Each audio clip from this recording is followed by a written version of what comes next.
Millionaire CEO sees a single father with two little boys begging for food. What she discovers shocks her. Before we get into it, if this video found you at the right moment, let me know with your favorite emoji. The rain drummed against the floor-to-ceiling windows of the 45th floor as Victoria Hartwell stood silhouetted against the Seattle skyline. Her reflection ghost-like in the glass.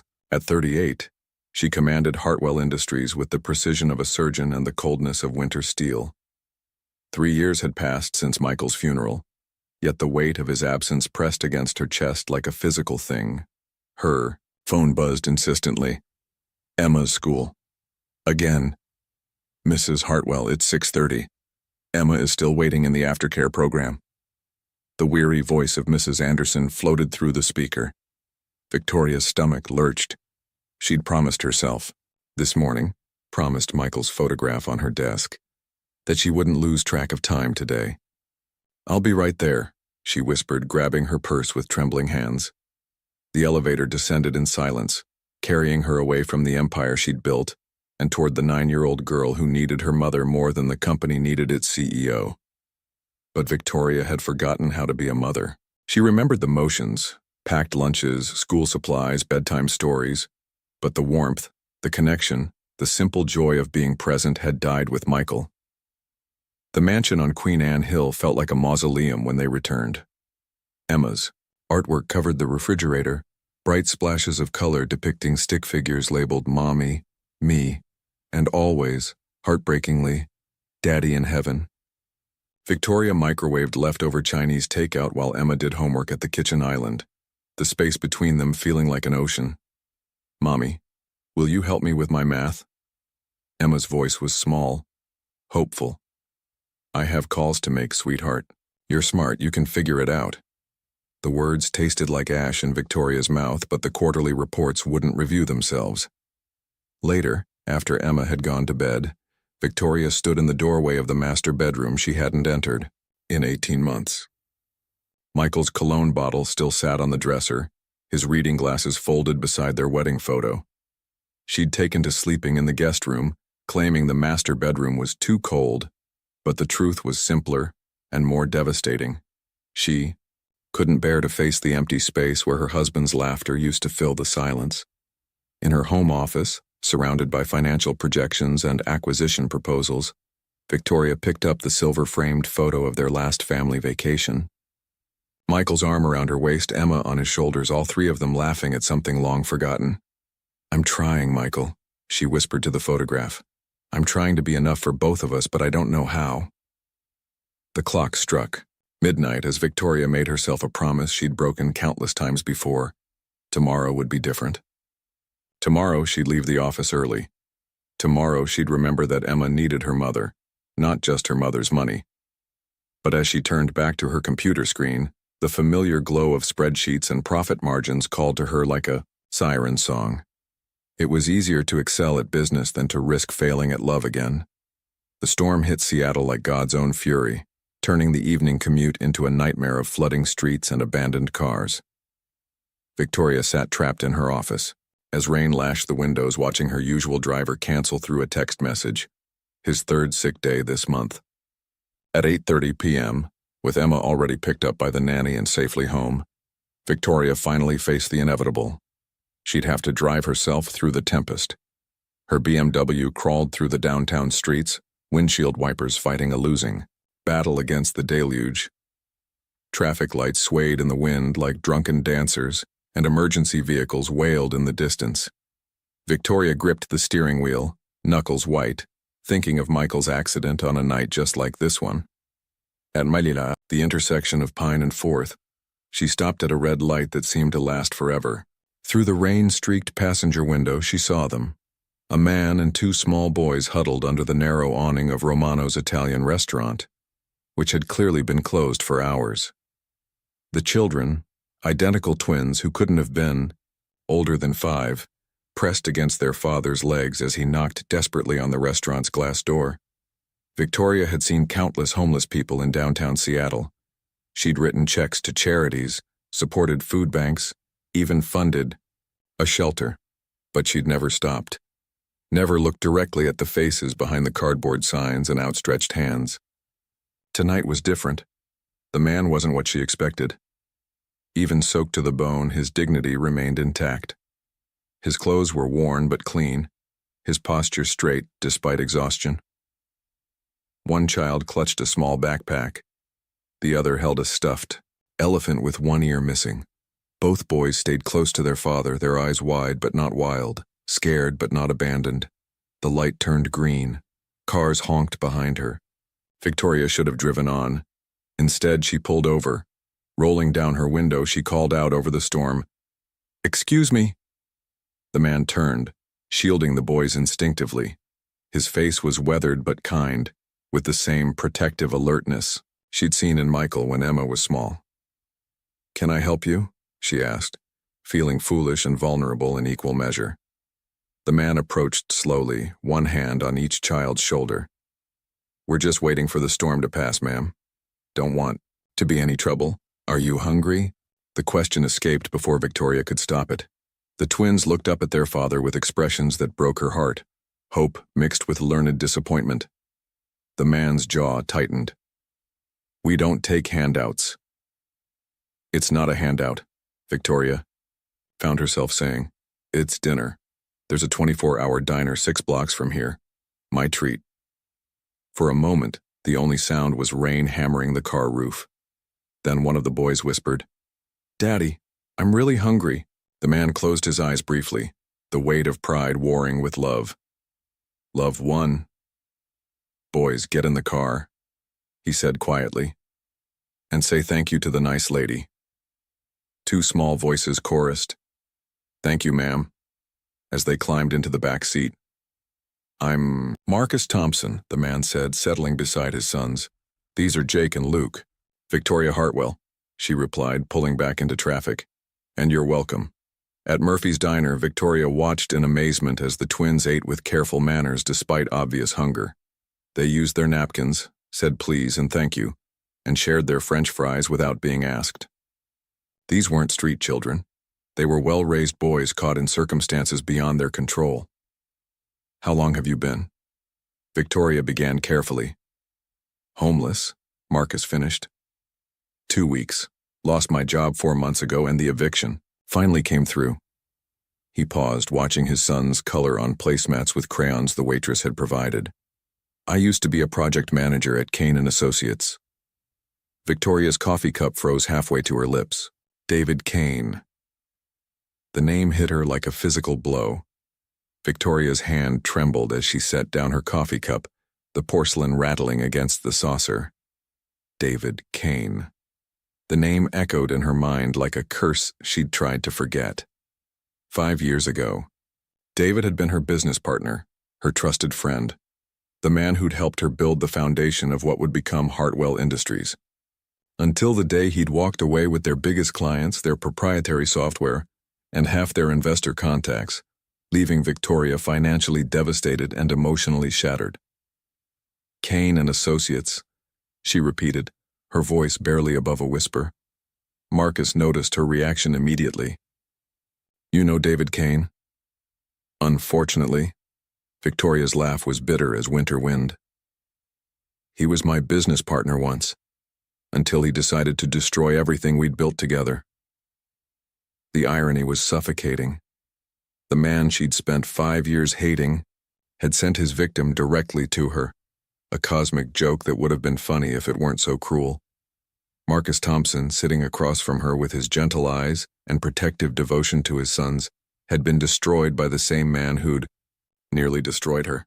"What happened?" she asked, though part of her already knew the answer. Marcus glanced at his boys, who were absorbed in their coloring, then leaned forward. "David wanted me to falsify project reports, make failed developments look profitable, to attract more investors. When I refused, he shrugged. 4 months later, I was cleaning out my desk. And you've been unemployed since?" "Blacklisted is more accurate. David has connections throughout the industry.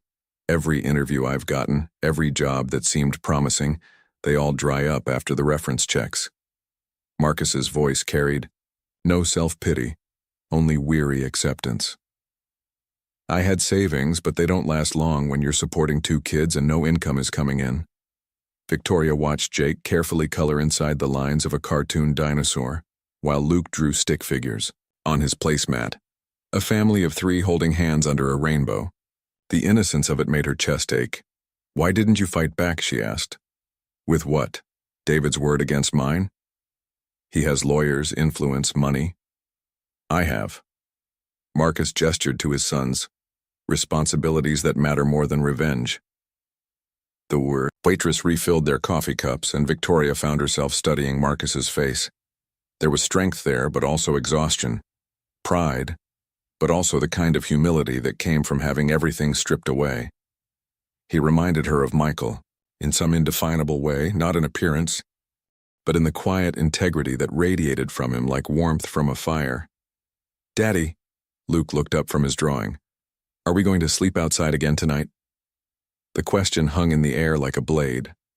Marcus's jaw tightened, and Victoria saw him struggle with the answer. These children, these beautiful, well-mannered, trusting children, had been sleeping rough because David Kane had decided their father was inconvenient. We'll figure something out, buddy, Marcus said softly, ruffling Luke's hair. Victoria stared at her reflection in the diner window. She could see the rain still falling, could see her BMW in the parking lot, a symbol of everything she'd rebuilt after David's betrayal.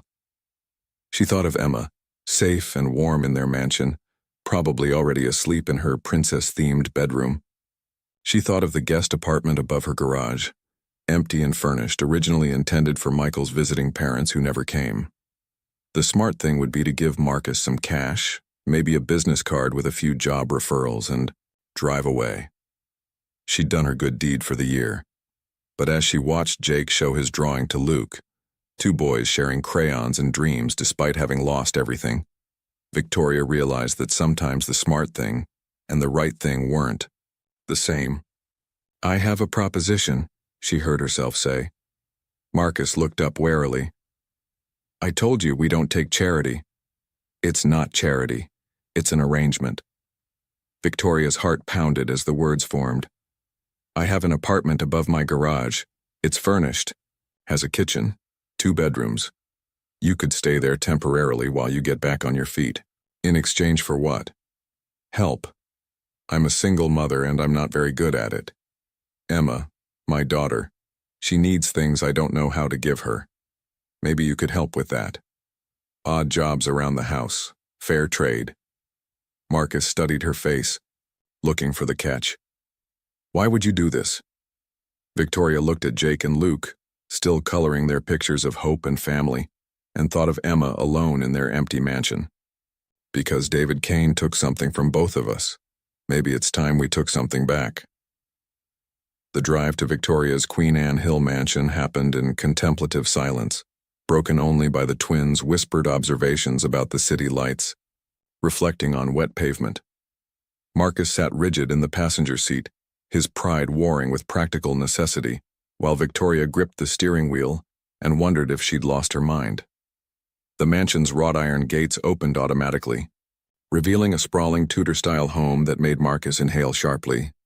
Jesus, he whispered, then immediately glanced back at his sons. Sorry, boys. It's okay, Daddy, Jake said solemnly. Jesus helps people who are sad. Victoria's throat tightened unexpectedly. From the mouths of babes, the garage apartment was, indeed, furnished. Michael's mother had insisted on it during their last visit, claiming they needed proper guest quarters. 2 bedrooms, a kitchenette, a living area with comfortable furniture that had never been used. Victoria flicked on the lights, revealing a space that was modest by her standards but probably seemed like a palace to Marcus and his sons. The boys can share the larger bedroom, she said, trying to sound businesslike. There are fresh linens in the closet and I'll stock the kitchen tomorrow. Luke ran to the window. Daddy, look, we can see the whole city. It's beautiful, Marcus said, quietly. Thank you. Don't thank me yet, Victoria replied. Emma's going to have questions. As if summoned by her name, Emma appeared in the garage doorway wearing her favorite unicorn pajamas, her dark hair tousled from sleep. The nanny, Mrs. Chen, hovered anxiously behind her. "Mommy, what's happening?" Emma's voice was small and confused.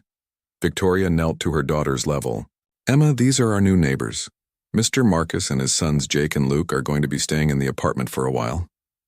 Emma studied the twins with the intense curiosity of a 9-year-old anthropologist. Jake and Luke stared back, equally fascinated. The three children sized each other up in that mysterious way kids do, silent communications passing between them. "Are they going to live here forever?" Emma asked. "Just temporarily," Victoria said quickly, catching Marcus's slight wince. "Can they play in the backyard? If their father says it's okay?" Emma turned to Marcus with startling directness. "Do you have a mommy?" "Emma." Victoria's cheeks burned, but Marcus smiled, the first genuine smile Victoria had seen from him. "No, sweetheart. It's just me and the boys, like it's just your mommy and you." Emma nodded sagely as if this explained everything. "Okay, do you know how to make pancakes? Mommy only knows how to order them." Victoria felt heat creep up her neck. "Emma, that's not—" "I make excellent pancakes," Marcus interrupted gently. "Maybe I can show you and your mommy sometime."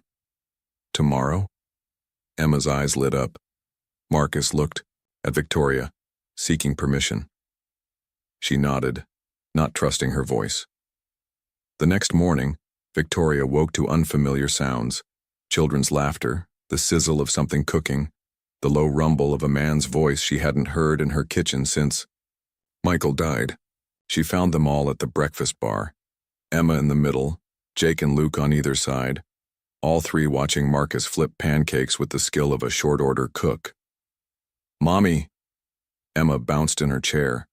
"Marcus is teaching us about fractions. See, this pancake is 3/4 perfect, but this one is a whole perfect circle." Victoria accepted a cup of coffee from Marcus, their fingers brushing briefly. "You didn't have to." "Yes, I did," he said quietly.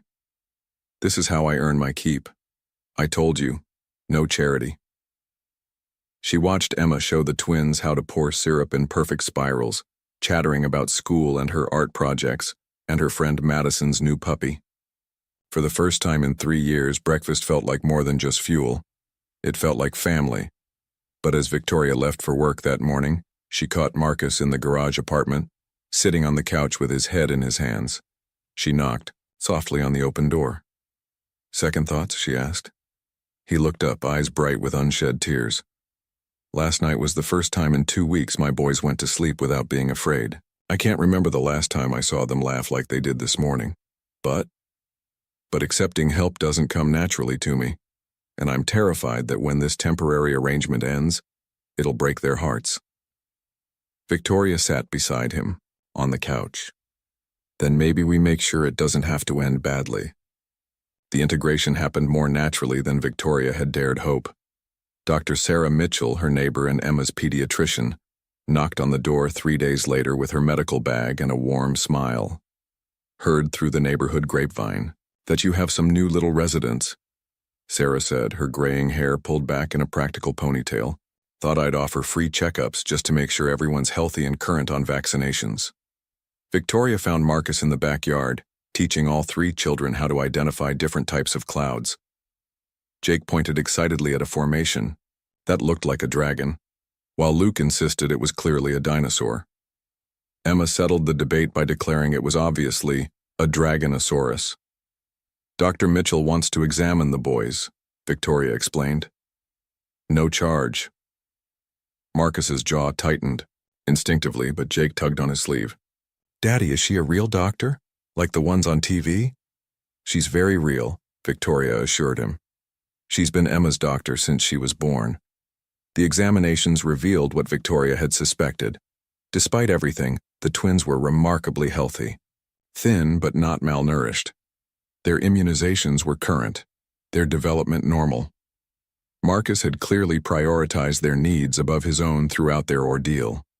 "Excellent parenting under difficult circumstances," Sarah murmured to Victoria as they watched Marcus help Luke put his shirt back on. "Those boys are lucky to have him." That afternoon, James Rodriguez, Victoria's head of security, made his own discreet appearance. A former police detective with sharp eyes and an easier manner than his intimidating frame suggested, James had been watching the house more carefully since the new arrivals. "Just want to make sure everyone feels safe," he told Marcus directly. "I've noticed some unusual activity in the neighborhood. Cars that don't belong, people asking questions. Probably nothing, but I'd rather be cautious." Marcus's face darkened. "What kind of questions?" "The kind that suggests someone's very interested in your whereabouts," James replied grimly. Victoria felt ice form in her stomach. David Kane.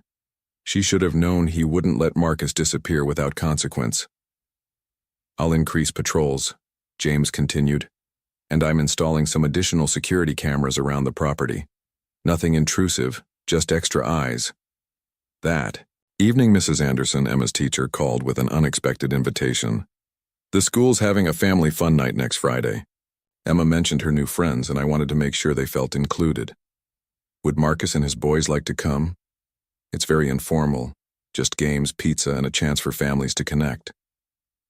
Victoria looked across the living room where Marcus was helping all three children build an elaborate fort out of couch cushions and blankets. Emma was clearly the architect, directing Jake and Luke in the placement of each pillow with the authority of a seasoned general. "I think they'd love that," Victoria said. The fort-building session revealed unexpected dynamics. Marcus had a gift for creative problem-solving that complemented Emma's natural leadership. When their structure kept collapsing, he suggested using books as foundation supports while Emma figured out the optimal angle for the blanket roof. Jake and Luke proved to be excellent assistants, following instructions carefully and offering helpful suggestions. "This is the best fort ever," Emma declared, crawling inside the finished product. "It's like our own secret hideout." "Every family needs a good hideout," Marcus agreed, and Victoria noticed he'd said family without seeming to realize it. Later that night, after the children were asleep, Victoria found Marcus on the apartment's small balcony looking out over the city lights. "Penny for your thoughts?" she asked.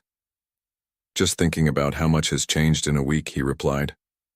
7 days ago, my biggest worry was finding somewhere safe for the boys to sleep. Now Emma's teaching them about her favorite books, they're building forts together, and your neighbors are treating us like we belong here. Don't you?" Marcus turned to look at her. "Do we? Because this feels too good to be real. In my experience, when something seems too good to be true, it usually is." Victoria understood the fear. She'd felt the same way with Michael, that their happiness was borrowed time, that the universe would eventually demand payment. She'd been right, but that didn't mean Marcus was. "Maybe sometimes good things happen just because they're supposed to," she said softly. "Maybe," Marcus replied, but his eyes were troubled as he watched the city below. Neither of them noticed the dark sedan parked across the street, or the telephoto lens capturing their conversation from behind tinted windows. The first sign of trouble came on a Tuesday morning when Victoria's assistant, Margaret, knocked on her office door with a concerned expression and a tablet in her hands. "Mrs. Hartwell, you need to see this," Margaret said, pulling up a business journal article. The headline read, "Hartwell Industries' questionable new associations raise investor concerns." Victoria's blood chilled as she read the carefully worded insinuations. The article never mentioned Marcus by name, but it painted a picture of unstable decision-making and concerning personal relationships that may impact professional judgment. Anonymous sources questioned whether the recent death of her husband had affected her business acumen. "Who wrote this?" Victoria demanded. "The byline says Jennifer Walsh, but I've never heard of her. The publication is legitimate, though. Financial Insights Quarterly has been around for 20 years. Victoria knew exactly who was behind it. David Kane had always been masterful at working through intermediaries, leaving no fingerprints on his destruction. The attacks escalated throughout the week. Marcus received 3 separate phone calls offering him exciting job opportunities in distant cities: Portland, Denver, Phoenix. Each caller claimed to have heard about his skills through professional networks and needed an immediate answer. "They're trying to separate us," Victoria told him after he described the latest offer. "David wants you away from me." "Maybe I should consider it," Marcus said quietly. If my being here is putting your business at risk, don't you dare. Victoria's voice was sharp with fear. That's exactly what he wants. But the pressure mounted daily. Victoria's largest client, Patterson Holdings, scheduled an urgent meeting to discuss their partnership. The conversation was polite but pointed. They'd heard rumors about instability, questions about judgment, concerns about focus. Nothing concrete, nothing actionable, but enough to plant seeds of doubt. James discovered the surveillance first. 3 different vehicles over the past week, he reported grimly. Professional-grade equipment, rotating shifts. Someone's investing serious money in watching this house. The breaking point came on Friday night. Victoria returned from a late meeting to find Marcus pacing in the garage apartment while the children slept. Red spray paint covered the outside wall. "Leave now or else." "This is my fault," Marcus said, his voice raw with guilt. "I brought this on you and Emma." Victoria examined the graffiti, her hands shaking with rage. "This is David's fault. You're a victim, not a perpetrator. The distinction doesn't matter if Emma gets hurt." That night, Victoria made the decision she'd been dreading. "We're moving everyone to a secure location. I own a penthouse apartment. Downtown. High-security doorman, controlled access. We'll stay there until this is resolved." "Victoria, I can't ask you to—" "You're not asking. I'm deciding." She turned to face him fully. "You think I'm doing this just for you? Emma hasn't been this happy in 3 years. She laughs with your boys. She helps with homework. She acts like a kid instead of a little adult trying to take care of her broken mother. I won't let David Kane destroy that." The move happened over the weekend. Victoria's penthouse was spacious but sterile. All glass and chrome, beautiful but cold. The children adapted with remarkable resilience, turning the move into an adventure. Emma declared it was like living in a sky castle, while Jake and Luke pressed their faces to the floor-to-ceiling windows, amazed by the bird's-eye view of Elliott Bay. But the walls felt like they were closing in. Victoria worked 18-hour days trying to shore up client relationships and counter David's whisper campaign. Marcus managed the household and the children with remarkable skill, but she could see the toll it was taking.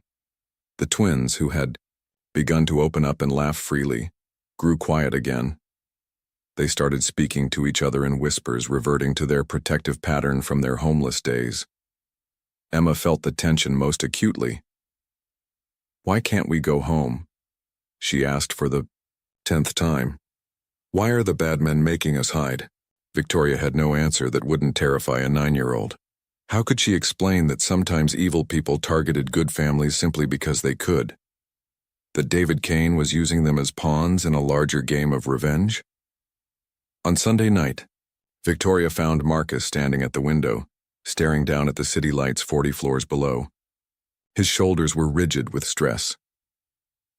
"I've been thinking," he said without turning around. "Maybe those job offers weren't such a bad idea. If I leave, take the boys somewhere far away. David gets what he wants and leaves you alone. If you leave, David wins completely. If I stay, he might escalate. Emma could get hurt. I won't have that on my conscience." Victoria moved to stand beside him.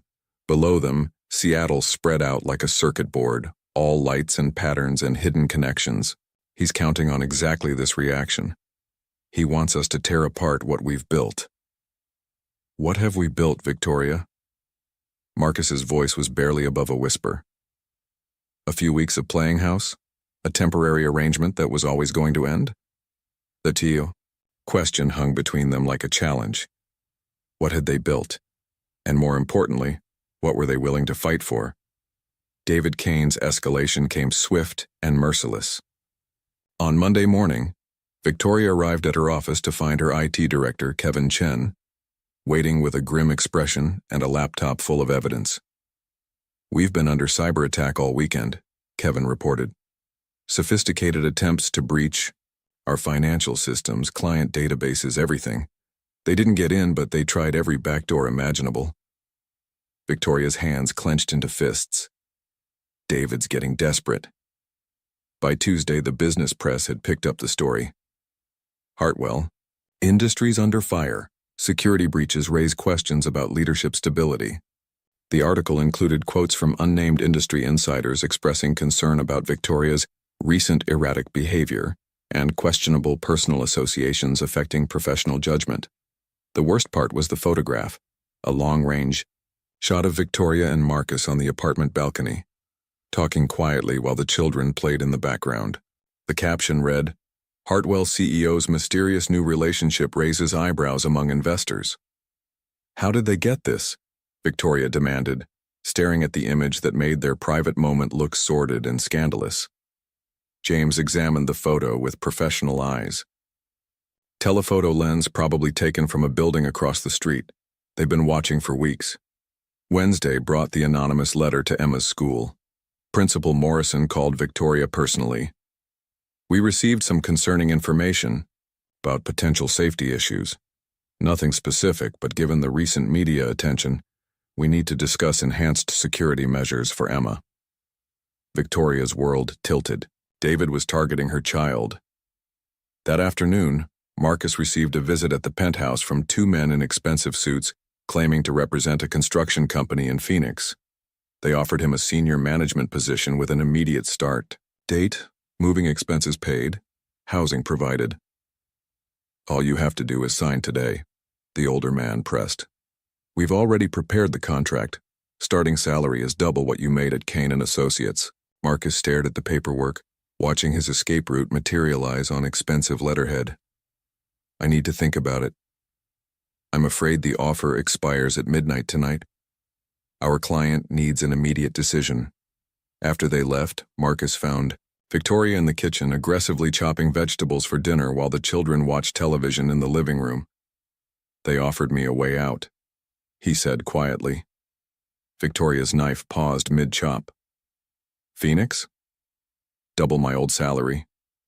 Moving. Expenses, new life for me and the boys. And all you have to do is abandon us. All I have to do is stop being the reason David Kane is destroying your life." Victoria set down the knife and turned to face him. "Is that what you think? That this is about protecting me?" "Isn't it? This is about refusing to let a bully win.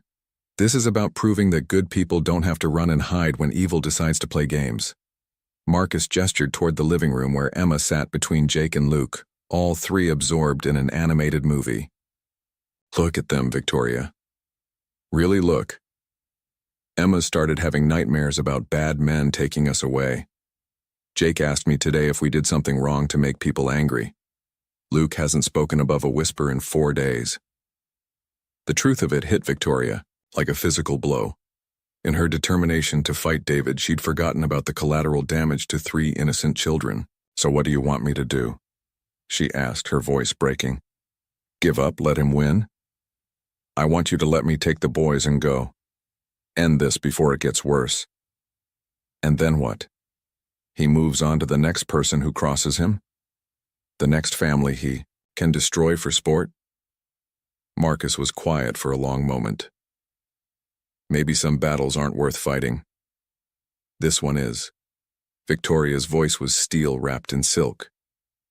"Because if we run now, if we let fear make our decisions, then we're not the people I thought we were." Thursday brought the news that Hartwell Industries' stock price had dropped 12%. Friday's board meeting was a bloodbath of pointed questions and barely concealed panic. Board member after board member expressed concern about the media situation and its impact on investor confidence. "Perhaps Mrs. Hartwell should consider taking a temporary leave of absence," suggested Charles Whitmore, the board's most senior member, "until these personal matters can be resolved discreetly." Victoria looked around the conference table at faces she'd known for years. People who'd stood by her after Michael's death, who'd supported her vision and shared in the company's success. Now they looked at her like she was a liability to be managed. "I built this company from nothing," she said quietly. "I've never missed a quarterly target, never failed to deliver on a promise, never let personal matters interfere with business decisions. And you want me to step aside because a jealous competitor is spreading gossip?" "It's not just gossip anymore," Whitmore replied.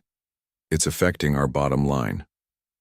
That night, Victoria stood in the penthouse bathroom, staring at her reflection in the mirror. She looked exhausted, older than her 38 years, worn down by the constant assault on everything she'd built. From the living room came the sound of Marcus reading bedtime stories to all three children, his voice gentle and patient as he navigated the adventures of dragons and princesses and brave knights who always saved the day. The irony wasn't lost on her. In trying to save Marcus and his boys, she might have doomed them all. The penthouse became a beautiful prison. Victoria worked from the dining room table, transformed into a makeshift command center with laptops, financial reports, and legal documents spread across its glass surface. The Hartwell Industries stock continued its downward spiral, now 23% below its monthly high. Marcus managed the household with military precision, but the strain showed in the careful way he moved around the apartment, like a man walking on thin ice. Jake and Luke had retreated into their protective bubble, communicating in whispers and spending hours drawing pictures that always featured the same theme: families separated by dark, looming figures. Emma bore the worst of it. At 9 years old, she understood enough to be terrified, but not enough to process why their world had suddenly become dangerous. She'd taken to sleeping between Victoria's bed and the wall, as if hiding could make the threats disappear. "Mommy," Emma said during breakfast on their 10th day in the penthouse, "when can we go home? I miss my room. I miss our garden." Victoria looked up from her laptop where she'd been reading another damaging article about her questionable judgment and concerning associations. "Soon, sweetheart, we just need to—" "You said that yesterday." Emma's voice cracked with frustration. "And the day before, Jake and Luke are sad all the time and Marcus looks like he wants to cry, and you never put down your computer anymore." The bew. Silence that followed was deafening. Marcus stopped making pancakes, his spatula frozen above the griddle. The twins looked up from their coloring books with wide, startled eyes. "I want our old life back," Emma continued, tears streaming down her face. "Before the bad men started being mean. Before everyone got scared. I just want to be normal again." Victoria closed her laptop and knelt beside her daughter. "Em, I know this is hard." "You don't know." Emma pulled away. "You work all the time anyway. At least before, I had my own room and my own toys and I could play outside without being afraid." That afternoon, while the children napped, Victoria found Marcus standing at the kitchen window staring out at Elliott Bay. His shoulders were rigid with tension. "The Phoenix offer is still open," he said without turning around. "I called them back. They're willing to extend the deadline until tomorrow." Victoria's stomach clenched. "You're seriously considering it?" "I'm seriously considering what's best for everyone involved. Running away is what's best." Marcus turned to face her, and she saw exhaustion etched in every line of his face. "Look around, Victoria. Really look. Emma's having nightmares. My boys have stopped talking. You're working 18 hours a day trying to save a company that's bleeding money because of me. Because of David Kane, not you. The distinction doesn't matter if the result is the same." Marcus ran his hands through his hair. "I've been homeless. I've slept in my car with 2 5-year-olds. I've stood in food lines and begged for work. This," he gestured around the luxurious penthouse, "this isn't freedom. This is just a more comfortable prison." Victoria sank into a chair, feeling the weight of everything pressing down on her. "So you'll take the boys and disappear? Start over somewhere else?" "If it means Emma gets her life back, yes. And what about her heart? She loves Jake and Luke. They're like the little brothers she never had. Hearts heal. Companies don't always recover from this kind of damage." That evening, Victoria received the call she'd been dreading. Charles Whitmore's voice was formal, apologetic but firm. "The board has scheduled an emergency meeting for Monday morning. There will be a motion to request your temporary resignation pending resolution of these difficulties." After she hung up, Victoria sat in the gathering darkness of the penthouse, listening to the sounds of Marcus helping all three children with their homework. Jake was struggling with addition problems, and she could hear Marcus patiently explaining how to carry numbers. Luke was reading aloud, his voice gaining confidence with each sentence. Emma was asking questions about her science project, something about volcanoes and how they formed. Normal family sounds. The kind of ordinary, precious, Moments she'd never had time for before Marcus and his boys had crashed into their lives. The phone rang again. This time it was the Phoenix Construction Company, calling for Marcus's final answer. Victoria listened to him explain that he needed one more day to decide, and she realized with crystalline clarity that she was about to lose everything that mattered, not just her company but the family they'd accidentally created in the midst of chaos. Monday morning arrived like a death sentence. Victoria dressed for the board meeting with the precision of a soldier preparing for battle, knowing she was about to fight for her professional life while simultaneously losing her personal one. Marcus had agreed to give his answer to Phoenix. By noon, just 2 hours after her board meeting was scheduled to begin, she was adjusting her suit jacket when Margaret called, her voice tight with urgency. "Mrs. Hartwell, there's a woman here to see you. She says it's about David Kane and that it can't wait. I don't have time for..." She says her name is Rebecca Foster and that she has evidence. Victoria's blood stopped flowing. Rebecca Foster had been David Kane's head accountant for 6 years, the woman who'd managed his books, processed his payments, and handled his most sensitive financial transactions. If anyone knew where David's bodies were buried, it would be Rebecca. 10 minutes later, Victoria sat across from a nervous woman in her early 40s, with graying brown hair and intelligent eyes behind wire-rimmed glasses. Rebecca clutched a leather portfolio like it contained nuclear codes. "I should have come forward years ago," Rebecca began, her voice shaking slightly. "But David, he has ways of making people afraid. Threats disguised as casual conversation. References to what happened to other people who crossed him." "What changed?" Victoria asked. "I saw the news coverage. About you. About the homeless man and his children. When I realized David was targeting a family with small children." Rebecca's voice hardened. "I have grandchildren. I couldn't live with myself if I stayed silent." She opened the portfolio and spread documents across Victoria's desk. Bank statements, wire transfer records, email printouts, financial ledgers, a paper trail that painted a devastating picture of David Kane's criminal empire. "Offshore accounts in the Cayman Islands," Rebecca explained, pointing to highlighted figures. "Money laundering through shell companies. He's been systematically stealing from clients for years, moving funds through fake investment opportunities." Victoria's eyes widened as she scanned the documents. "This is enough to put him in federal prison for the rest of his life," Rebecca finished. "And here," she pulled out a separate folder, "this is the technology theft. Detailed records of how he copied your proprietary software before leaving your partnership. Email chains where he discusses selling it to competitors." The smoking gun was a recorded phone conversation, carefully transcribed and legally notarized. David discussing with a client how he'd eliminated competition by destroying a former partner's business through strategic misinformation campaigns and targeted harassment of key personnel. "He bragged about it," Rebecca said quietly, "called it his masterpiece of psychological warfare." Victoria stared at the evidence that could not only clear her name, but destroy David completely. "Why now? Why risk everything to bring this to me?" Rebecca's eyes filled with tears. "Because 6 months ago I watched David threaten a janitor who'd accidentally overheard a private conversation.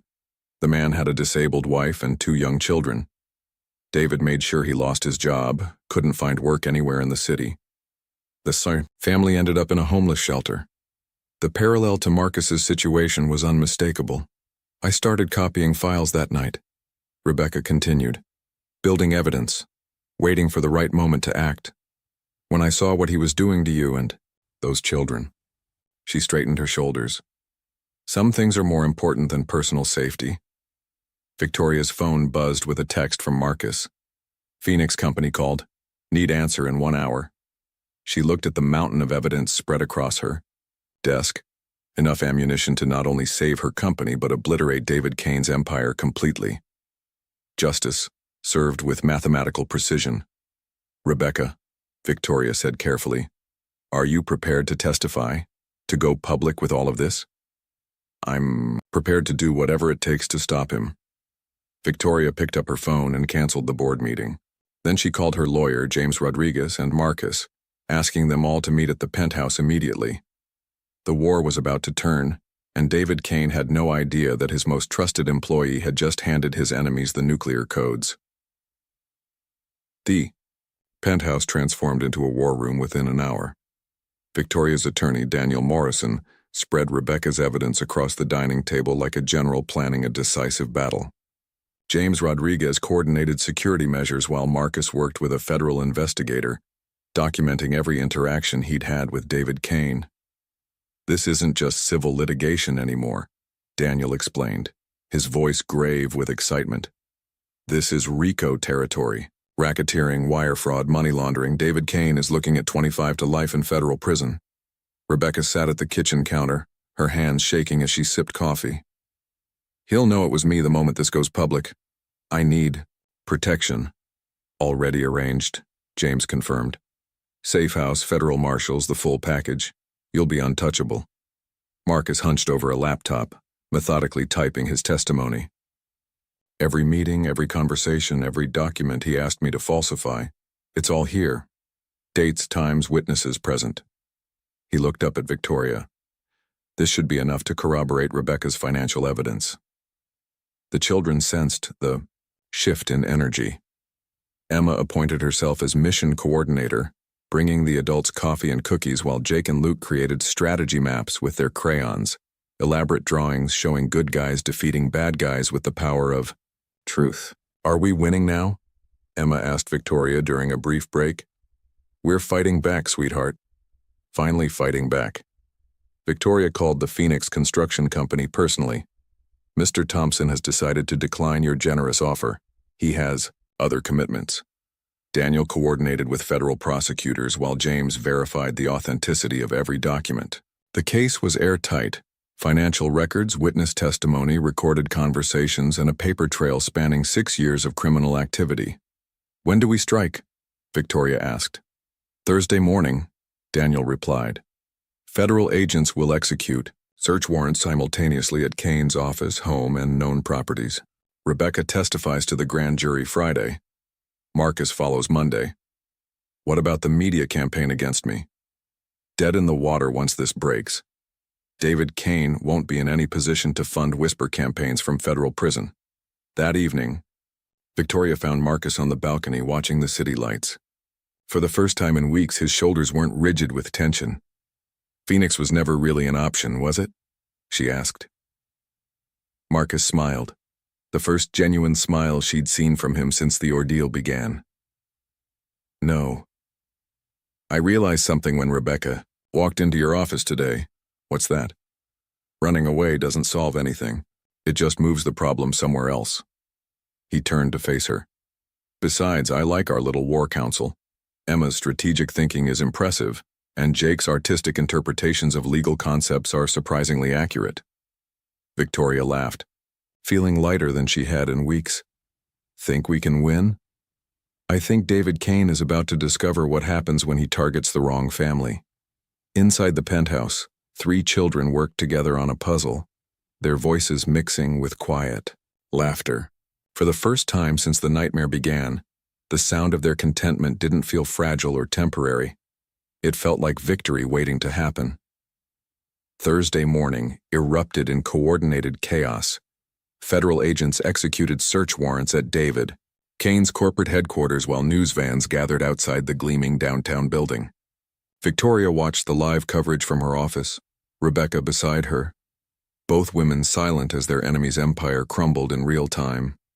David appeared on the courthouse steps looking immaculate in his $1,000 suit, flanked by expensive lawyers and radiating the confident charm that had fooled so many people for so long. His press conference was a masterclass in manipulation. "This is a politically motivated witch hunt," he declared, his voice carrying just the right note of wounded dignity. "Ms. Hartwell and I had business disagreements years ago, and it appears she's using federal resources to settle personal scores." The reporters ate it up. David had always been gifted at playing victim while destroying others, but Rebecca's testimony shattered his facade like glass against concrete. Document after document, transaction after transaction, she methodically dismantled his financial empire with the precision of someone who'd built it from the inside.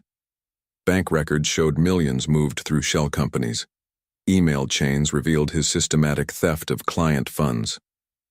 Marcus took the stand Monday morning, his quiet dignity, a stark contrast to David's theatrical outrage.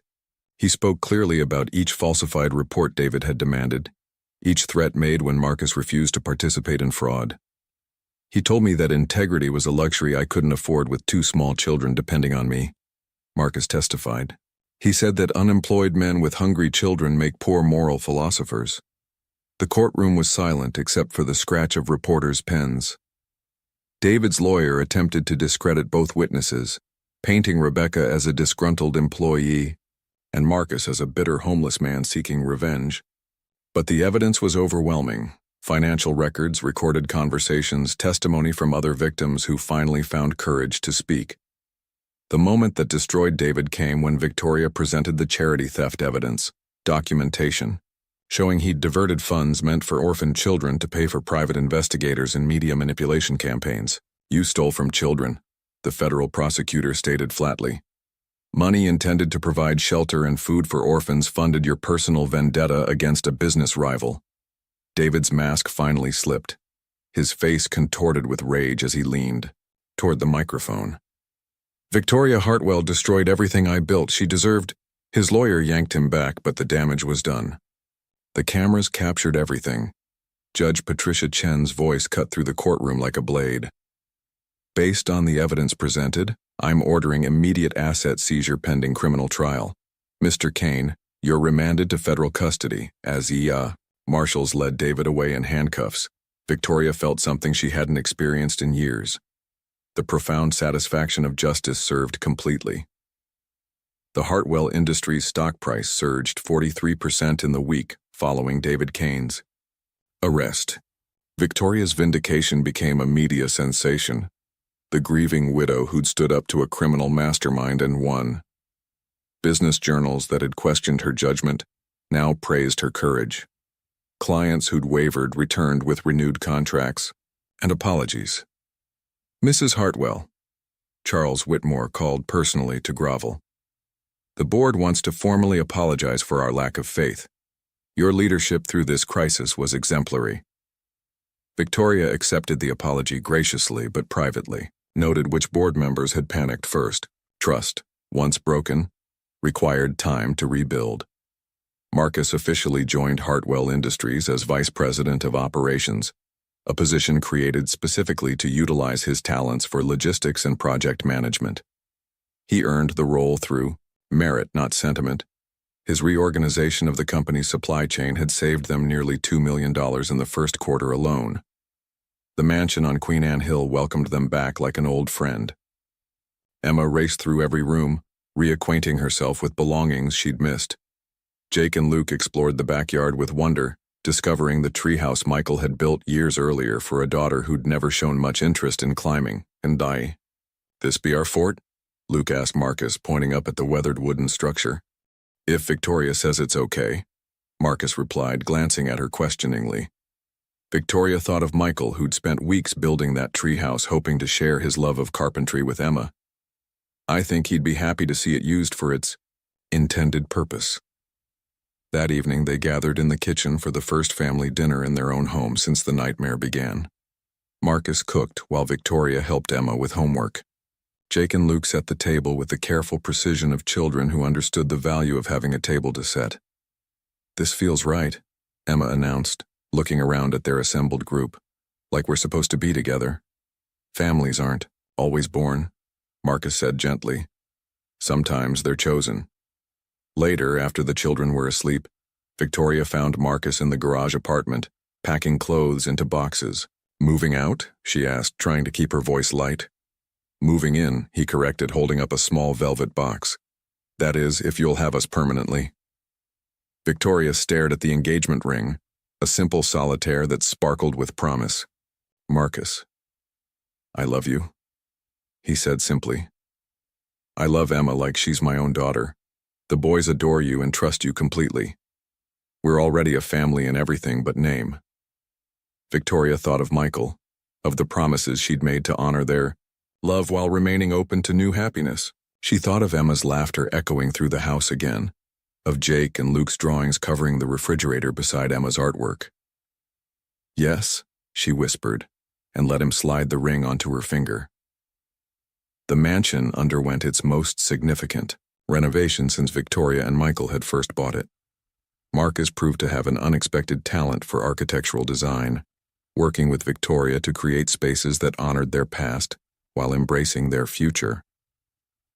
The master bedroom was completely reimagined. Michael's photographs found new homes throughout the house, honored but not enshrined, while Victoria and Marcus chose colors and furniture that belonged to them both. Emma helped select wallpaper for the twins' new rooms, ensuring each boy had space that reflected his personality. The backyard transformation was Marcus's masterpiece. He designed an elaborate playground with swings, slides, and climbing structures that connected to Michael's treehouse, creating an adventure landscape that had the children squealing with delight. Victoria contributed a vegetable garden where all three kids could learn responsibility alongside botany. "It's like a fairy tale," Emma declared, watching Marcus install a zip line between two oak trees. "But better because it's real." The house filled with life in ways Victoria had forgotten were possible. Morning sounds included Marcus making coffee while the children raced around getting ready for school. Evenings featured homework sessions, where Jake helped Emma with art projects while Luke read aloud to anyone willing to listen. Victoria's work-life balance transformed dramatically. She left the office at reasonable hours, attended school events, and discovered the joy of spontaneous family adventures. Marcus's steady presence gave her permission to be present instead of perpetually busy. "I never realized how exhausting it was to carry everything alone," she admitted one evening as they watched the children build elaborate Lego cities on the living room floor. "You don't have to anymore," Marcus replied, squeezing her hand. The engagement announcement in the business press was met with genuine warmth from colleagues and clients who'd watched Victoria's journey from grief to healing. Emma appointed herself wedding planner, creating detailed notebooks full of color schemes, flower arrangements, and seating charts. "Can Jake and Luke be ring bearers?" she asked during one of her planning sessions. "They're part of our family now, so they should have important jobs." Victoria looked at the boys who were absorbed in a puzzle at the kitchen table, occasionally whispering strategies to each other, but no longer speaking, only in secret codes. They'd grown confident and secure, their natural intelligence blooming in an environment of safety and encouragement. "Of course they can," Victoria agreed. "What kind of wedding would it be without all our children participating?"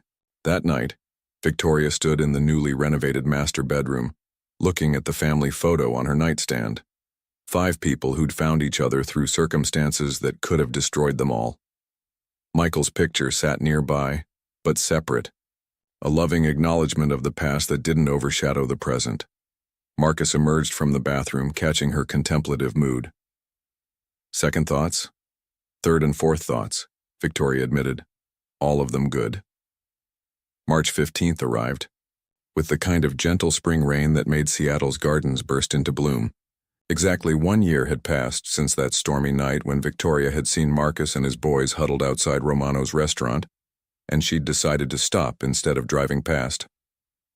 Victoria stood at the kitchen window, watching Marcus teach Jake and Luke how to plant seeds in their vegetable garden, while Emma supervised with the authority of an experienced horticulturist. The transformation in all of them was remarkable. The twins had grown from frightened, whisper-quiet children into confident 6-year-olds who laughed freely and asked endless questions about everything from cloud formations to rocket ships. Emma, now 11 and firmly established as the family's chief organizer, had developed into a natural leader who tutored her younger brothers in reading while managing their elaborate after-school activity schedules with the efficiency of a corporate executive. Marcus had flourished professionally as vice president of operations at Hartwell Industries. His innovative logistics systems had increased efficiency by 23%, and he was leading 3 major expansion projects that had board members praising Victoria's exceptional eye for executive talent. "Mom," Emma called from the back door. "Marcus says it's time for the ceremony." Victoria joined them in the garden where Marcus had prepared a small area near the oak trees. 5 cherry saplings waited to be planted, their roots carefully wrapped and ready for new soil. 1 tree for each member of our family, Marcus explained, handing shovels to the children. So we can watch them grow strong together. Jake and Luke attacked their digging with enthusiasm, while Emma approached hers with scientific precision, measuring depths and spacing with a ruler she'd brought from the house. Victoria found herself laughing at the different approaches, so perfectly representative of each child's personality. Marcus planted the fifth tree himself, then led them to a separate spot where he'd prepared space for one more tree, a sturdy, oak sapling that would grow larger and more enduring than the cherry trees. "This one's for Michael," he said quietly, "because he's part of our family's story, and he always will be." Victoria felt tears prick her eyes as Emma carefully placed dirt around the oak's roots. Her daughter had never shown jealousy or resentment about honoring Michael's memory alongside their new life. If anything, she seemed to understand instinctively that love wasn't a finite resource, that making room for Marcus and the boys didn't diminish what she'd shared with her father. Dr. Sarah Mitchell arrived with a bottle of champagne and sparkling cider for the children. James Rodriguez brought his wife Carmen and their teenage daughter Sophia, who immediately appointed herself as the twins' entertainment coordinator. Mrs. Anderson came with homemade cookies and congratulations on Emma's latest academic achievements. Rebecca Foster, now working as a forensic accountant for the FBI, brought her grandchildren to play with Jake and Luke. "To second chances," Sarah toasted as they gathered around the newly planted trees. "To chosen families," added James. "To love that multiplies instead of divides," Victoria said, looking around at the faces of people who'd become their extended family through crisis and triumph. The children ran through the garden as the adults talked, their laughter mixing with the spring rain that was nurturing the new trees. Jake had discovered a fascination with bugs, carefully collecting beetles and caterpillars in a jar to study. Luke had become the family's storyteller, weaving elaborate tales about brave knights and magical kingdoms. Emma documented everything in a journal she'd started keeping, determined to preserve the memories of their miracle year. As evening approached and their guests departed, Victoria found herself standing with Marcus beside Michael's oak tree, watching their children play in the fading light. "Do you think he'd approve?" Marcus asked softly. Victoria touched the smooth bark of the young oak, remembering Michael's last words about wanting her to find happiness again. "I think he'd be proud of the family we've become." The cherry trees rustled in the breeze, their branches reaching toward each other as if seeking connection. Like their family, Victoria thought, separate but intertwined, each individual but part of a stronger whole. September arrived with the kind of crisp autumn air that made the planted cherry trees shimmer with gold and crimson leaves. 6 months had passed since their anniversary celebration, and the saplings showed visible growth, strong roots, reaching branches, the promise of future blossoms.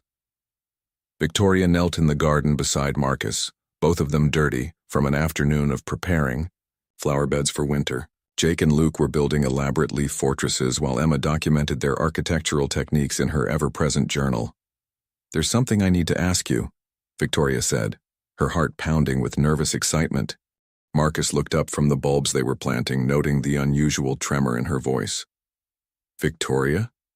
She reached into her gardening basket and pulled out a small velvet box, not the one he'd used to propose to her, but one that had belonged to her grandmother, passed down through 3 generations of strong women who'd chosen love over fear.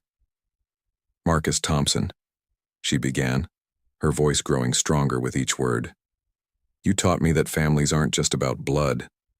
They're about choice, commitment, and love that grows stronger through every challenge." Jake and Luke noticed the serious tone and abandoned their leaf forts, creeping closer with curious expressions. Emma appeared at Victoria's shoulder, grinning with the satisfaction of someone who'd helped plan this moment. "You gave me back my daughter's laughter. You gave Emma the brothers she never knew she needed. You gave all of us a chance to heal and grow and become more than we ever were apart." Victoria opened the box, revealing a simple gold band that had witnessed decades of enduring love. "Will you marry me?" Marcus stared at the ring, then at Victoria's face, then at the 3 children who were holding their breath in anticipation. A slow smile spread across his features, the kind of joy that transformed everything it touched. "Is this a family decision?" he asked, looking at Emma, Jake, and Luke. "We voted," Emma announced solemnly. "It was unanimous, 4-0 in favor of forever." 4-0? Marcus laughed. "Who didn't get to vote?" "You," Luke explained with 6-year-old logic, "because you're the one being asked." Marcus took Victoria's hands, dirt and all, and looked into her eyes with the same steady certainty that had carried them through every storm. "Then my answer is yes. To forever, to our family, to whatever comes next." The wedding took place 2 months later in their own garden, under the oak tree that honored Michael's memory and beside the cherry trees that symbolized their growing love. Judge Patricia Chen, the same woman who'd sentenced David Kane to federal prison, officiated the ceremony with warmth and dignity. Emma served as maid of honor, wearing a dress she'd helped design and carrying a bouquet that included flowers from their own garden. Jake and Luke walked down the aisle as ring bearers, their matching suits and serious expressions dissolving into giggles when they reached the altar. Victoria wore her mother's wedding dress, altered to fit her perfectly, carrying forward family traditions while creating new ones. Marcus wore Michael's cufflinks, a gesture Victoria had suggested and he'd accepted with gratitude, understanding that honoring the past strengthened rather than threatened their future. "Victoria and Marcus," Judge Chen began, "you've already proven that love isn't just a feeling, it's a choice you make every day. You've chosen each other through crisis and triumph, through fear and hope, through every test that life could devise." The vows they'd written were simple, but profound. Victoria promised to love Marcus's children as her own, to support his dreams as fervently as her own ambitions, to build a life together that honored both their individual strengths and their shared commitment to family. Marcus promised to cherish Emma as the daughter of his heart, to stand beside Victoria through whatever challenges their future might hold, to be the father and husband his boys deserved, and the partner Victoria had chosen. When they kissed as husband and wife, 3 children cheered with unrestrained joy while their extended family, Sarah, James, Rebecca, Mrs. Anderson, and dozens of friends who'd supported them through their journey, applauded the triumph of love over adversity. The reception continued into the evening, with Emma teaching Jake and Luke a complicated dance she'd learned at school, while Marcus and Victoria swayed together under string lights that turned their garden into a fairyland. "Any regrets?" Marcus whispered as they danced. Victoria looked around at their celebration, Emma laughing with the twins, their friends sharing stories and creating memories, the trees they'd planted together beginning to show the strength that would carry them through decades of growth. "Only one," she said. "I regret that it took a storm to bring us together, but I'm grateful for every day since." Spring arrived 18 months after that first stormy night, bringing with it the cherry tree's inaugural blossoms, delicate pink flowers that covered the branches like promises kept. Victoria and Marcus sat on their back porch, watching Emma teach Jake and Luke how to plant sunflower seeds in neat rows. The children had grown in ways that seemed miraculous, but were simply the result of love, security, and the kind of patient nurturing that turns potential into reality. Emma had developed into a confident leader who balanced academic excellence with genuine kindness. Jake had discovered a passion for science that led to elaborate experiments in their garage-turned-laboratory. Luke had become the family storyteller, weaving tales that made ordinary moments feel magical. "Look, Mom," Emma called out, pointing to a perfect line of newly planted seeds. "By summer, we'll have a whole wall of sunflowers." Victoria smiled, remembering another promise about growth, and patience and faith in unseen possibilities. Some seeds took time to germinate, but with the right conditions, love, commitment, and the courage to tend them through every season, they eventually bloomed into something beautiful beyond imagination.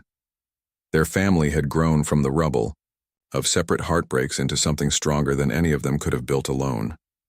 And like the cherry trees that would bloom every spring for decades to come, their love would continue to flourish, season after season, year after year, forever.